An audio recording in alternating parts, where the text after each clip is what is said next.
يقول: ما هي أسباب تحصيل لذة العبادة التي كان يجدها من أمثال ابن تيمية رحمه الله؟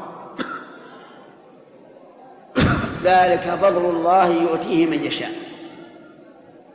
هذا فضل من الله سبحانه وتعالى، وله أسباب، منها كثرة قراءة القرآن، فإن كثرة قراءة القرآن تلين القلب. قال ابن عبد القوي رحمه الله: وحافظ على درس القرآن فإنه يلين قلبا قاسيا مثل جلمد. ومنها أن يكون الإنسان قلبه دائما متعلقا بالله، معرضا عما سواه، متجنبا للقيل والقال وكثرة السؤال. ومنها أن يحضر قلبه عند العبادة بحيث لا يفكر ولا يوسوس، بل يكون قلبه حاضرا يتأمل ما يقول وما يفعل من عبادة الله.